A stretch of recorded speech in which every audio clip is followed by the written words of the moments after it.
Rudolf Steiner é conhecido como criador da antroposofia, mas ele também foi membro da Sociedade Teosófica durante 10 anos.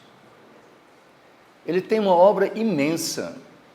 Ele deu cerca de 6.000 palestras. 6.000 palestras. Sua obra abrange cerca de 360 volumes. Sobre uma pessoa assim, obviamente, tem muitos livros, tem várias biografias. Aqui, as capas de 4 delas em português. Nesta palestra, eu vou falar sobre as etapas da sua vida e vou usar cores diferentes. Para cada etapa, uma cor diferente. E vou fazer muitas citações que estarão na cor marrom. Infância e juventude.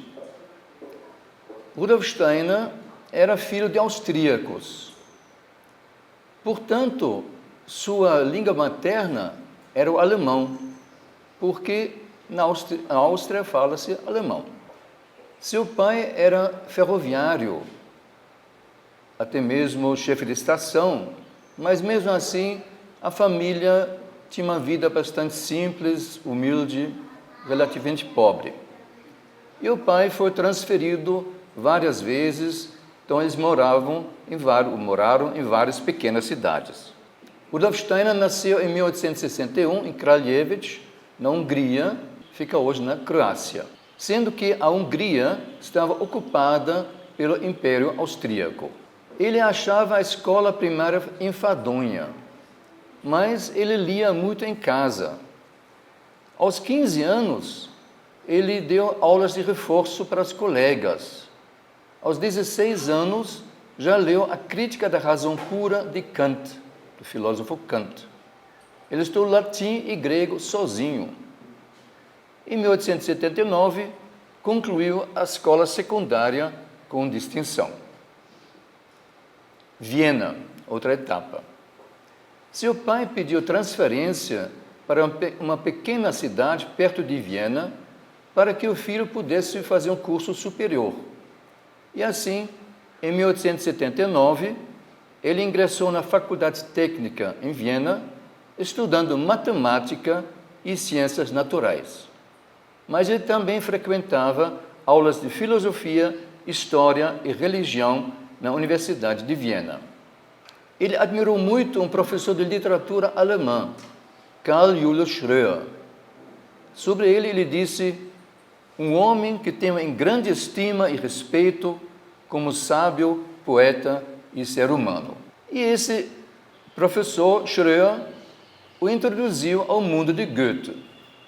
Johann Wolfgang von Goethe, o maior poeta e escritor alemão, um dos maiores da literatura mundial.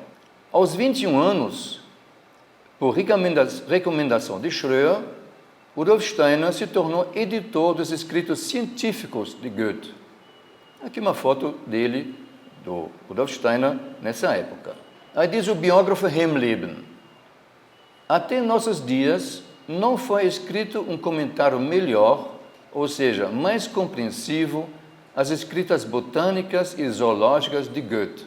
Em 1884, de novo por recomendação de Schröer, Steiner se tornou professor particular dos 4 filhos de um comerciante e ficou como professor até 1890, sendo que um dos filhos tinha problemas psíquicos e mentais.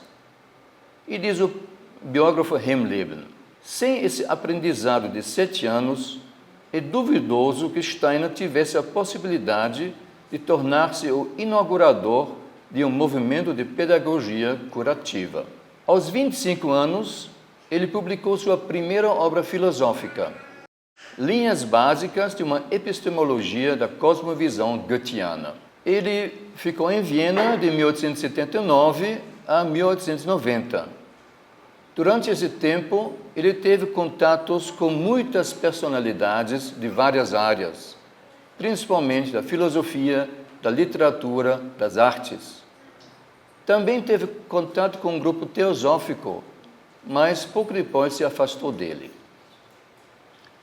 Na sua autobiografia, aqui a capa da edição em português, ele disse que naquela época já estava pensando na reencarnação, mas não teorizava sobre ela. E também diz que leu o livro Budismo Esotérico, de Sinnett, mas que não gostou. Outra etapa, Weimar.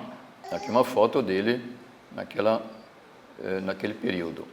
Em 1890, de novo, por recomendação de Schröer, ele se tornou editor do Arquivo de Goethe e Schiller em Weimar. Weimar é uma pequena cidade na Alemanha Oriental e Goethe e Schiller são os maiores poetas e escritores alemães, conhecidos como poetas príncipes.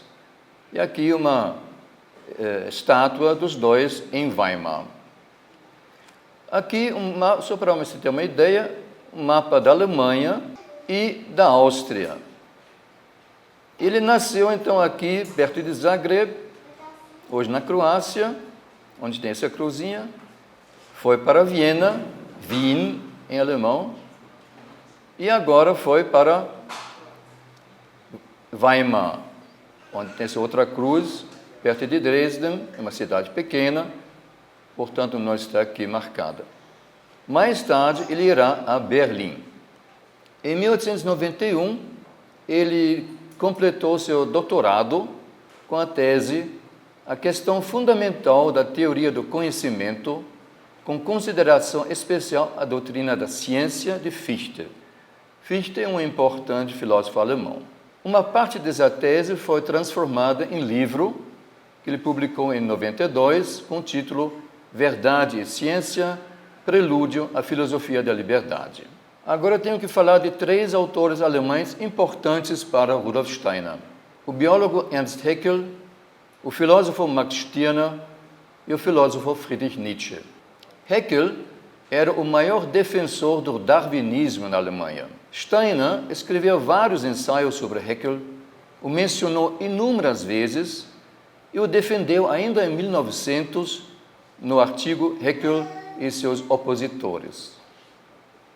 Ele diz sobre Haeckel, concordando com ele: existe um único meio de superação da crença numa ordem cósmica sobrenatural. E esse meio é a compreensão monística de que todas as explicações dos fenômenos do mundo se encontram também dentro do campo desses fenômenos. Tal compreensão pode ser fornecida somente por uma filosofia que esteja inteiramente em acordo com a moderna teoria da evolução. Quanto a Max Stirner, ele foi um dos precursores do existencialismo e do anarquismo. Ele tinha publicado um livro em 1844 com o título O Único e Sua Propriedade. Steiner escreveu um artigo sobre ele com esse título, Max Stirner.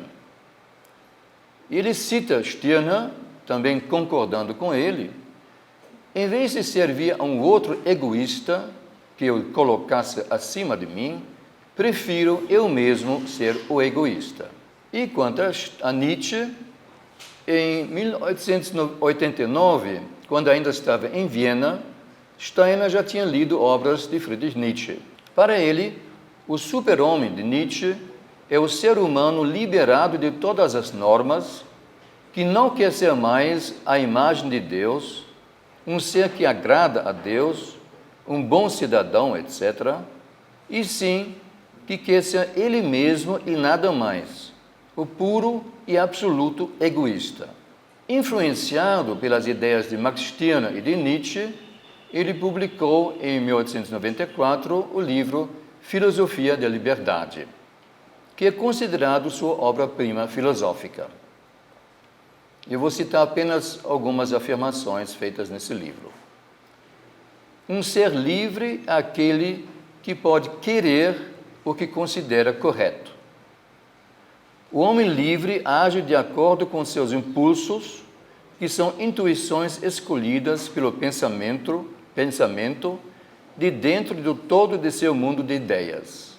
De acordo com os princípios monísticos, o homem não faz dos objetivos de uma entidade do além seus objetivos individuais.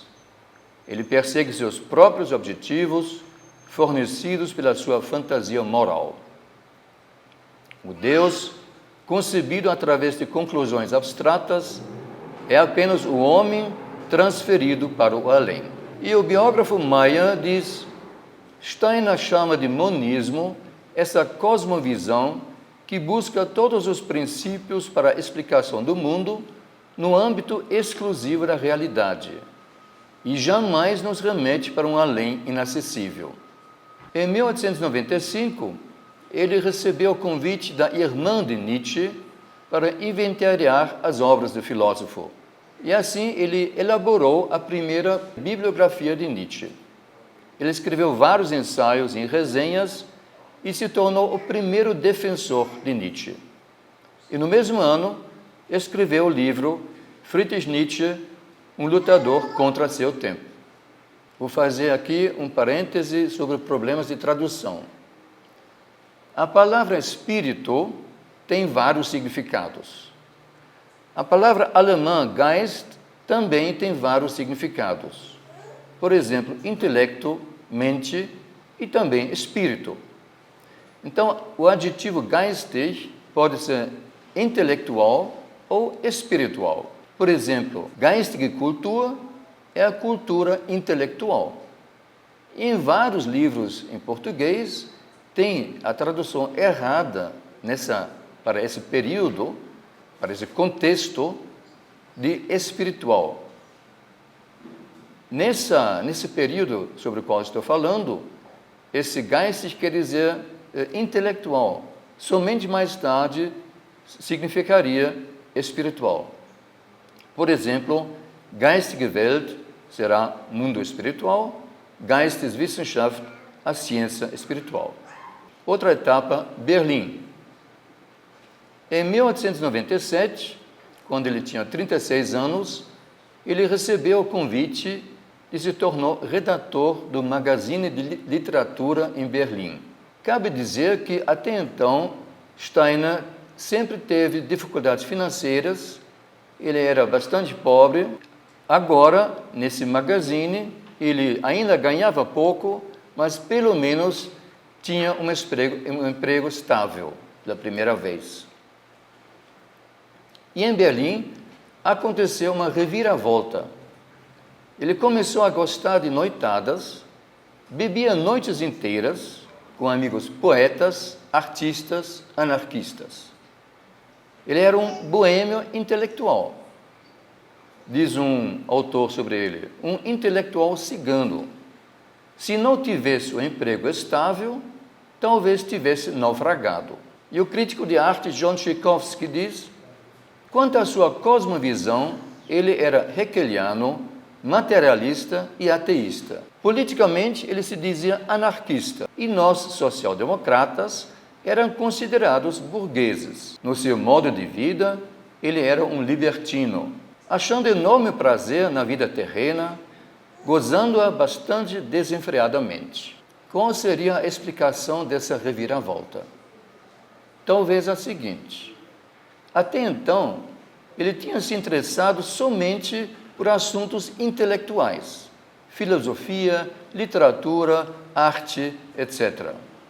Ele tinha tido uma dificuldade de experimentar o mundo sensorial, diz o biógrafo Hemleben. E agora, ele sentiu a necessidade de mergulhar na vida comum. Ele mesmo dá a seguinte explicação para a sua vida em Berlim, nesse período. Nunca me interessei por outra coisa que não fosse intelectual ou espiritual, aquele adjetivo geistig que pode ser intelectual ou espiritual. E se existe uma outra impressão daquele tempo em Berlim, trata-se de um erro. Naquele tempo, eu queria sinceramente conhecer a literatura dos jovens escritores. Porém, eu não deveria ter me metido na sujeira desses jovens. Isso foi um erro ingênuo. Eu tive que pagar por isso com fofocas bem sujas a meu respeito. Apesar da vida de boêmio, de 1897 a 1900, ele escreveu numerosos ensaios sobre temas artísticos, filosóficos e políticos, casou-se, em 1899, com uma viúva na casa de quem ele tinha morado em Weimar. E de 1899 a 1905, ele foi professor na escola noturna de formação de trabalhadores, onde tratava dos mais diversos assuntos.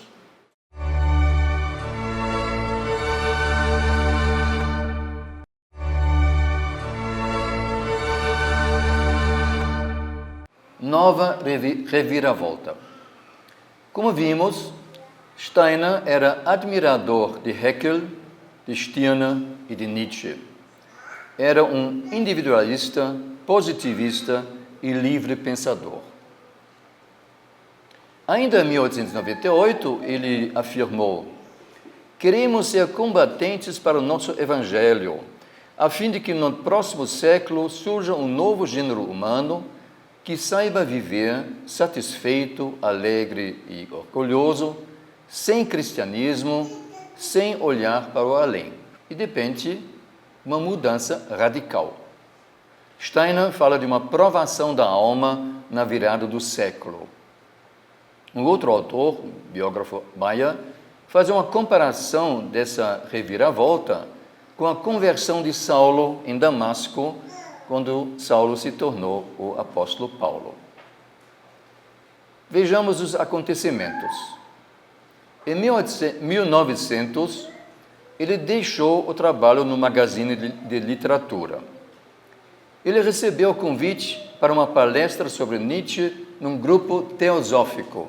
E, no inverno de 1900 a 1901, ele deu no mesmo grupo teosófico um ciclo de 27 palestras sobre a mística no advento da vida espiritual moderna e sua relação com a cosmovisão moderna. Ou seja, de repente, ele se interessou pelo misticismo. Diga-se de passagem, numa dessas palestras, ele conheceu Marie von Sievers, que se tornou sua secretária e depois sua esposa. No inverno de 1901 a 2, ele, no mesmo grupo teosófico, deu um ciclo de 25 palestras sobre o cristianismo como fato místico e os mistérios da antiguidade. Portanto, ele agora se interessou pelo cristianismo, não pela Igreja Católica ou protestante, mas pelo cristianismo como fato místico. No final de 1901, ele foi convidado para entrar na Sociedade Teosófica Alemã e, em janeiro de 1902, de fato, ingressou, tornando-se logo secretário da loja de Berlim. Em 1902, ele deu palestras em um grupo não teosófico com o título De Buda a Cristo. E aí ele afirma que Cristo era mais importante, o mais elevado que Buda. Depois, ele elaborou toda uma cristologia. E, por exemplo, em 1911, num ciclo de palestras com o título De Jesus a Cristo, afirma: o acontecimento Cristo foi o acontecimento mais importante da evolução da humanidade. Mas, voltando a 1902, diversos grupos teosóficos alemães tinham a intenção de fundar uma seção alemã da Sociedade Teosófica de Adyar, a qual nós aqui também pertencemos, e em julho de 1902, ele e Marie von Sievers foram a Londres para participar de um congresso internacional da Sociedade Teosófica. Lá conversaram com o presidente Olcott, inclusive sobre a criação daquela seção alemã. Em outubro de 1902, Annie Besant, naquela época uma importante líder da Sociedade Teosófica, foi a Berlim entregar o certificado de fundação da seção alemã. E nessa ocasião da criação dessa seção alemã, houve uma falta de consenso para a eleição do secretário-geral e assim elegeram, de repente, Rudolf Steiner. E Marie von Sievers se tornou sua secretária. Isso também foi uma mudança radical, pois 5 anos antes, ele tinha escrito um artigo com o título Theosophos, no qual ele disse: Nas palestras ou reuniões deles, dos teósofos, não se ouve nada além de expressões emprestadas de escritos orientais, sem um traço de conteúdo. As experiências internas são nada mais do que hipocrisia. E agora, ele era teósofo. Mas, logo de início, houve desentendimentos com a liderança da Sociedade Teosófica. Ele disse sobre a sua atitude no ingresso à Sociedade Teosófica, na sua autobiografia: ninguém deixava de saber claramente que eu apresentaria na Sociedade Teosófica exclusivamente os resultados de minha própria observação investigadora, pois eu salientava esse fato em toda oportunidade que se me oferecia. Annie Besant também sabia que naquele tempo eu apresentava nas minhas conferências, sob o título de Antroposofia, aquilo que eu tinha a dizer sobre o mundo espiritual. E o biógrafo Hemleben afirma: desde o primeiro dia de sua atuação existia uma diferença de princípios, tanto no método como no conteúdo, entre aquilo que havia sido propagado como teosofia por Blavatsky e Annie Besant e os ensinamentos de Rudolf Steiner.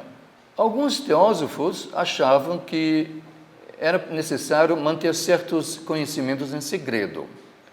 Steiner discordava, dizendo: eu não tinha nenhuma obrigação perante ninguém para manter segredos, pois eu não aceitava nada da antiga sabedoria. O que eu tenho de conhecimento espiritual é o resultado de minha própria pesquisa.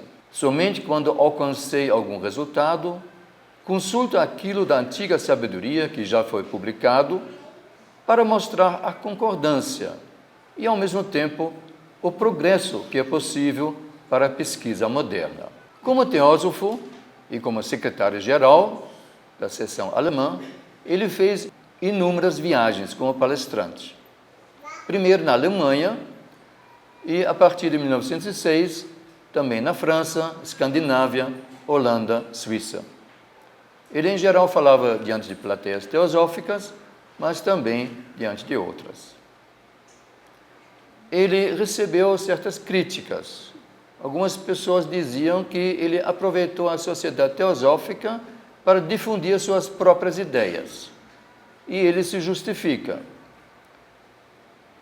na autobiografia: fui acusado de usar a Sociedade Teosófica, uma sociedade que tinha prestígio no mundo, por assim dizer, como trampolim para abrir o caminho para minhas próprias percepções espirituais. Isso não corresponde à verdade de maneira alguma. Quando aceitei o convite de ingressar na Sociedade Teosófica, ela era a única instituição séria com uma vida espiritual verdadeira. E se a mentalidade, atitude e trabalho da sociedade tivessem permanecido como eram naquela época, a minha saída e a de meus amigos não teria sido necessária. Em 1904, ele publicou o livro Teosofia. Aqui as capas de 3 edições em português. Nesse livro, com o título Teosofia, ele diz nenhuma palavra sobre o termo teosofia, sobre a Sociedade Teosófica, Blavatsky, Besant, Leadbeater ou outros autores. Não posso entrar em detalhes, vou apenas indicar o sumário, para se ter uma ideia. O ser humano, corpo, alma, espírito. Reencarnação do espírito e destino. O mundo das almas, o mundo dos espíritos. O mundo físico e sua ligação com os mundos das almas e dos espíritos. Sobre as formas pensamento e a aura humana. A senda do conhecimento. No mesmo ano, ele publicou um artigo com o título A Constituição do Ser Humano. E nesse artigo, sim, ele menciona a Sociedade Teosófica, Blavatsky e Sinnett. Ele diz que Blavatsky, Sinnett e outros trouxeram as ideias teosóficas da Índia, que tais ideias existem em todas as culturas, que não é preciso peregrinar para a Índia ou estudar os antigos escritos indianos.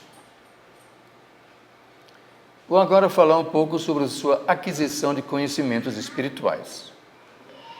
Diz o biógrafo Hemleben que Steiner era clarividente desde a infância.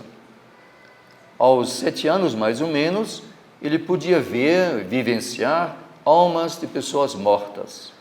Ele convivia com os espíritos da natureza, convivia com os seres atuantes por detrás das coisas. No período, quando ele tinha mais ou menos 20 anos, ele diz: naquele tempo, eu me julgava obrigado a procurar a verdade através da filosofia. Devia estudar matemática e ciências naturais. Contudo, eu visualizava o mundo espiritual como realidade. Era com toda clareza que se me revelava em todo ser humano sua individualidade espiritual. E, na autobiografia, ele diz sobre o início do século: eu tinha diante de mim um conteúdo de impressões espirituais. Eu lhes dei forma em palestras, ensaios e livros. O que eu fazia a partir de impulsos espirituais. No essencial, cada tema foi extraído do espírito. O conhecimento espiritual que se obtém no meu livro O Cristianismo como Fato Místico foi buscado diretamente do mundo espiritual. Eu elaborava os resultados de minha percepção espiritual. Eu estava totalmente no mundo espiritual. Para mim, os anos de 1901 a 7 ou 8 foram um período em que eu estava com todas as minhas forças anímicas sob a impressão dos fatos e entidades do mundo espiritual que chegavam a mim. Nesse livro Teosofia, o último capítulo tem o título A Senda do Conhecimento. E fica claro em tudo isso que ele trilhou essa senda.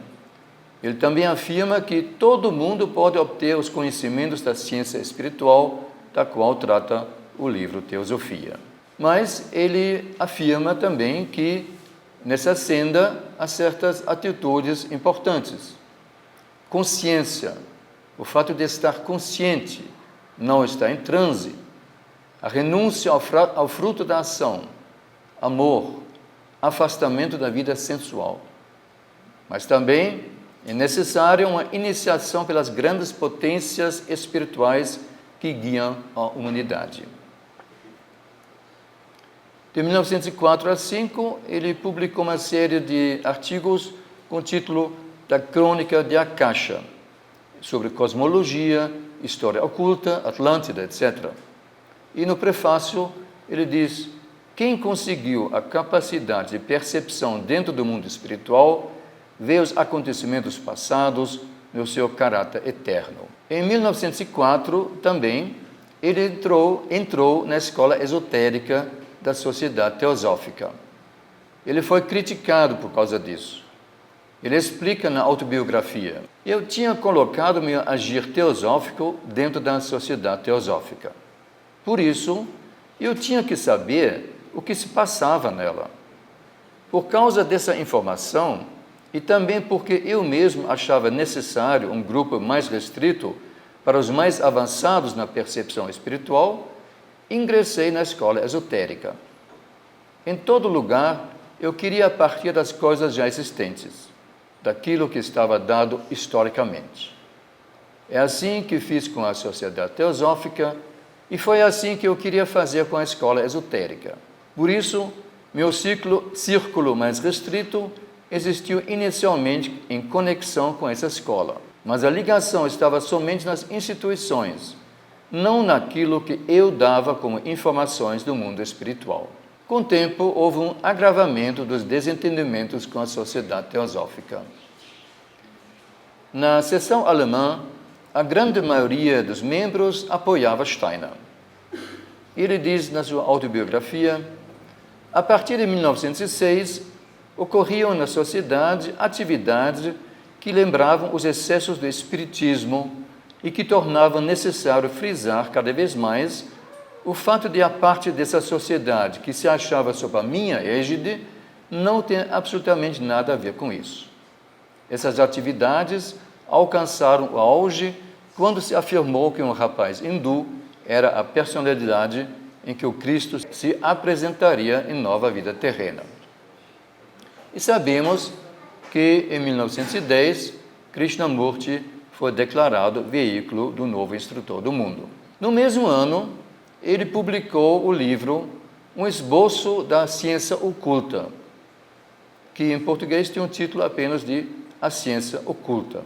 Esse livro tem mais ou menos o conteúdo do livro Teosofia e o conteúdo daqueles artigos escritos com o título da Crônica de Akasha, sobre a evolução do mundo, a cosmologia, e mais alguns detalhes do campo da ciência oculta.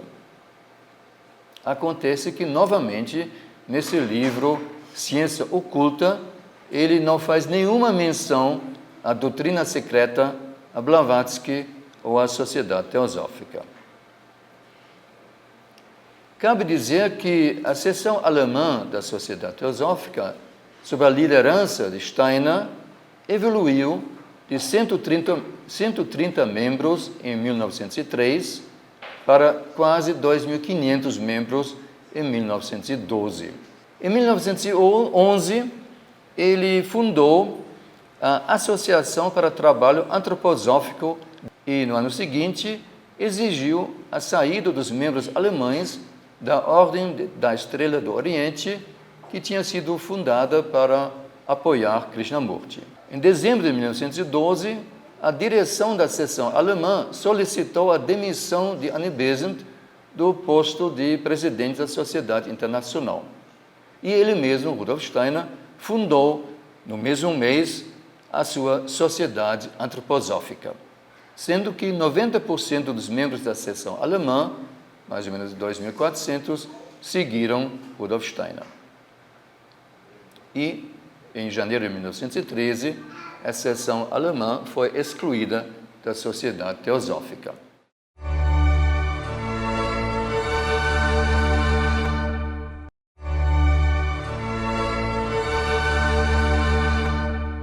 Antroposofia, nova etapa. Antroposofia significa sabedoria humana. É um termo usado desde o século XVI. Steiner gostou desse título Antroposofia numa obra de um filósofo austríaco e então adotou esse termo. Ele diz na sua autobiografia: o movimento antroposófico foi criado no início do século XX, quando estava entrando na Sociedade Teosófica. Acontece que o termo antroposofia não aparece no livro Teosofia, nem naquela série de artigos da Crônica de Akasha, que foi publicada na revista Lucifer, que ele mesmo editava. Mas na autobiografia ele diz: daquilo que escrevi na revista Lucifer, desenvolveu-se de fato o que hoje é a antroposofia. O fundamento da cosmologia antroposófica foi colocado pela sequência de ensaios intitulados da Crônica de Akasha. Em 1908, ele escreveu um artigo Filosofia e Antroposofia, e aí, pela primeira vez, ele explicou realmente o que é a antroposofia para ele. Aí diz, por exemplo, a antropologia se situa embaixo, nos detalhes da vida sensível. A teosofia está acima, no pico da montanha, não vendo os detalhes da vida.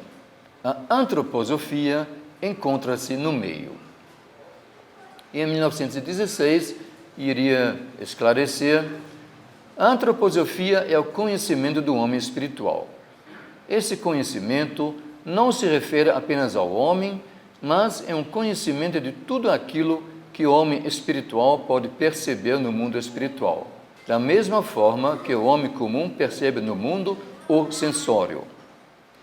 Ele sempre deu ênfase no estar consciente, no pensamento, na cientificidade. Assim ele diz na autobiografia: a tarefa era criar uma base para a antroposofia que fosse tão objetiva quanto o pensamento científico. No início do século XX, meu objetivo era apresentar na antroposofia a continuação objetiva da ciência e não colocar algo subjetivo ao lado da ciência. Por antroposofia, eu entendo a pesquisa científica sobre o mundo espiritual. Como vimos, em 1912 foi fundada a Sociedade Antroposófica. E, como eu falei, ele tem uma obra imensa. Já mencionei que ele deu cerca de 6.000 palestras sobre os mais diversos temas, sempre com muitos detalhes sobre ciências naturais, filosofia, literatura, arte, teosofia e outras. Agora, ele entrou em novos assuntos e começou novas atividades. Eu não posso entrar em detalhes, posso apenas elencá-los rapidamente. 1. Antes, durante e depois da Primeira Guerra Mundial, ele tratou de assuntos sociais e políticos. Muitas personalidades pediram seus conselhos. Ele teve encontros com líderes políticos importantes. Ele criou uma associação para a trimembração do organismo social, fazendo a seguinte proposta: na vida intelectual deveria ter liberdade, no direito, igualdade, na economia, fraternidade. 2. A partir de 1907, ele produziu dramas de mistérios, sendo que 4 deles foram escritos por ele mesmo. E explica o biógrafo Hemleben. Neles são apresentados destinos humanos interligados através de várias vidas terrestres. São mostrados indivíduos em busca do espírito, trilhando o caminho do autoconhecimento e chegando assim ao limiar do mundo espiritual, cada um por seu modo. Marie von Sivers era a alma do empreendimento. Aliás, eles se casaram em 1914. 3. Em 1912, ele criou, junto com Marie von Sivers, a euritmia, ou euritmia, que quer tornar visível a regularidade e qualidade espiritual da palavra e do som através de gesto e movimento e elevá-las a uma vivência artística. Dos mais simples princípios no ano de 1912, a euritmia desdobrou-se em tríplice abordagem, sob o cuidado de Maria Steiner, como arte teatral, como complemento de educação nas escolas e como euritmia curativa. 4. Em 1913, ele ganhou um terreno em Dornach, na Suíça. Ele projetou um prédio que seria o centro do movimento antroposófico, dando o nome Goetheanum a esse prédio porque ele gostava muito de Goethe. Aqui tem as fotos, 3 fotos, ele ao lado da maquete, que ele mesmo tinha desenhado, a construção quase toda em madeira e o prédio pronto. Diz o biógrafo Hemleben: cidadãos de 17 nações labutavam juntos na elaboração artística. Arquitetos, artistas plásticos e pintores atuaram em conjunto, sempre e continuamente sob a orientação e cooperação prática de Rudolf Steiner, para aquilo que hoje em dia é conhecido e defendido como arquitetura, escultura e pintura antroposóficas. 5. Pedagogia Waldorf. Em 1907, ele deu uma palestra com o título A Educação da Criança segundo a Ciência Espiritual.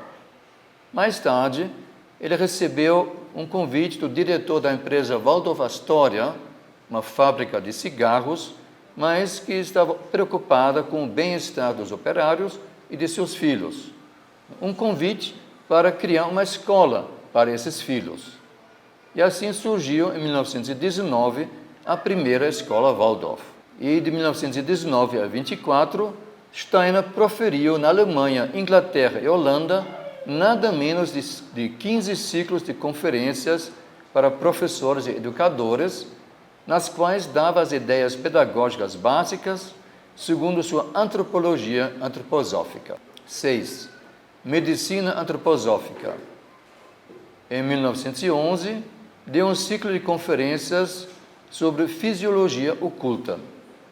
E em 17, escreveu o livro De Enigmas da Alma, uma descrição fundamental da relação entre as funções anímicas e os processos corpóreos. De 22 a 24, deu curso sobre terapêutica para médicos e estudantes de medicina. E em 25, ele escreveu, com a médica Ita Wegman, o livro Elementos Fundamentais para uma Ampliação da Arte Médica segundo conhecimentos da ciência espiritual. E com base em suas ideias também foram desenvolvidos remédios antroposóficos. 7. Pedagogia curativa, diz o biógrafo Hemleben. O aumento do número de crianças psicopatas em nossa época é um fato irrefutável. O destino, karma, conduziu as almas das crianças a corpos doentes, mal formados. Tal incorporação, de modo algum, é sem sentido e perdida.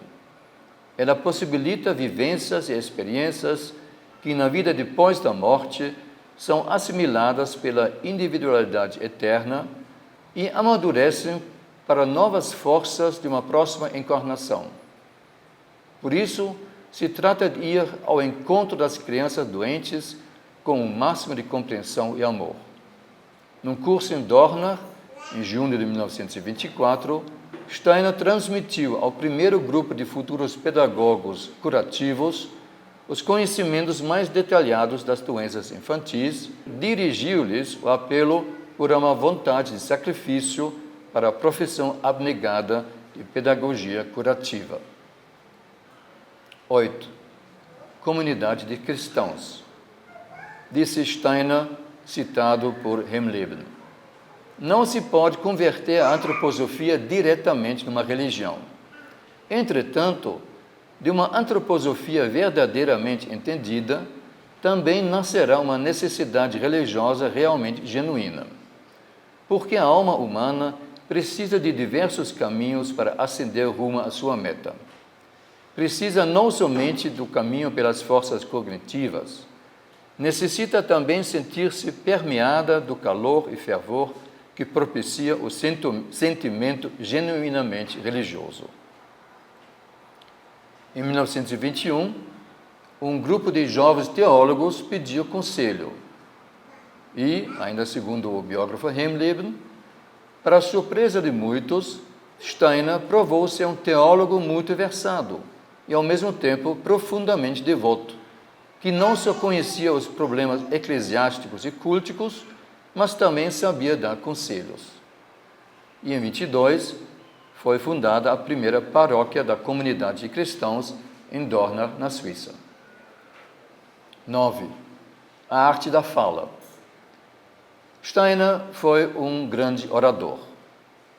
Quem teve o ensejo de ouvir em pessoa o mestre da ciência espiritual, jamais poderá esquecer os momentos em que a magia dos mundos superiores jorrava pelas suas palavras e a mensagem espiritual se comunicava aos corações dos ouvintes.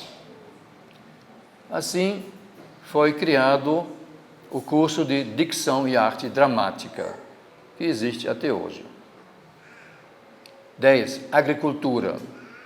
Em junho de 1924, ele deu um curso para agricultores. De novo, o biógrafo Hemleben.